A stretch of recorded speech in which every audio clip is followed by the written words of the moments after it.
So this is my 1969 Ford Fairlane 500 convertible.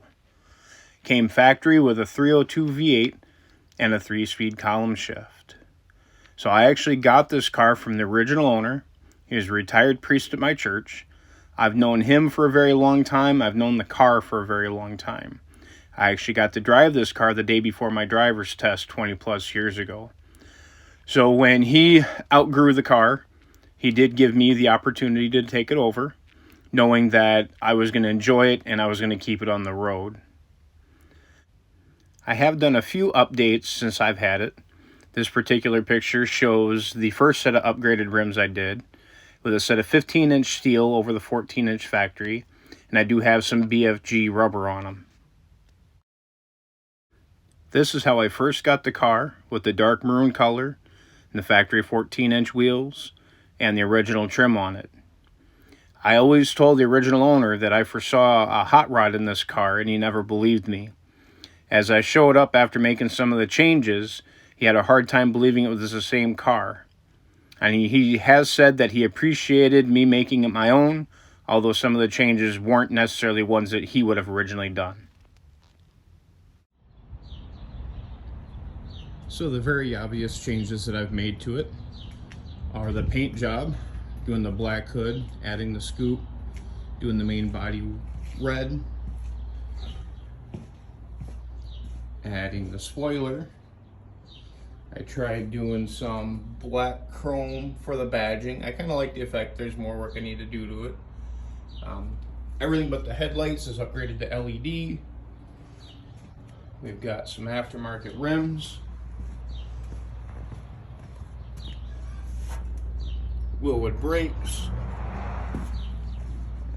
the hood pins,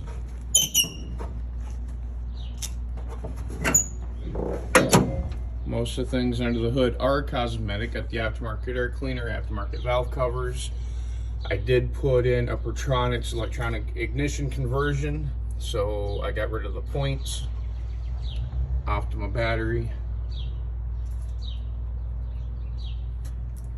Inside the vehicle, I have replaced the bench with buckets, although I'm not super excited about them.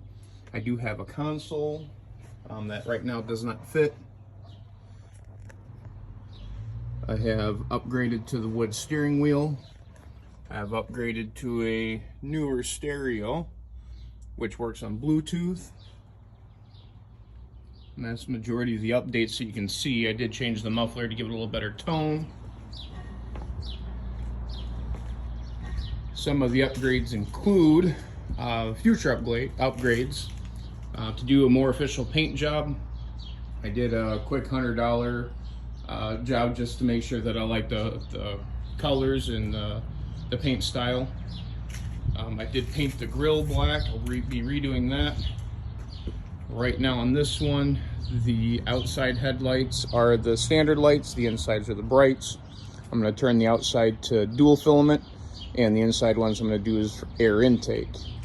Eventually I will be upgrading to a 351 Windsor, possibly a 408 stroker kit. It does have the 3-speed column shift manual. I will be switching that to a 5-speed floor shift.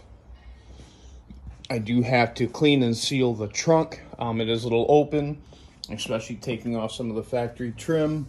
There are some holes in the corner panels that I will have to fill in, as well as some studs on the door that I will have to cut off. I don't think I'm going to do I don't think I'm going to do electric on the windows. I'll leave them manual. Get a little bit better seats. I'm thinking maybe a Fox Body Mustang. Kind of clean up the steering wheel because that's not going to be the final design quite yet. I do have a dead gauge in the far side. Some of these guys had tacks. Some of these guys had a clock in it. I'll probably put an aftermarket tack in there. Some of the issues are trying to find a spot to put some speakers in. I'll figure that out as I go. Eventually I will want to do a full dual exhaust, not just a single. So again, building a driver, not a show car, not a race car, but I've got a lot of things to do. For maintenance primarily, since I have put the bigger wheels and tires on, at the end of the season last year I did develop a little bit of a wobble on this passenger front. So I'm not sure if that is out of just the tire, or if there's something with the brake conversion, or just flat out wear on the steering components due to the bigger rims and tires. But this is the project for the 1969 Fairlane, and this is the one that I will be building, or repurposing I should say, for Power Tour. And again, we are in the countdown for Power Tour.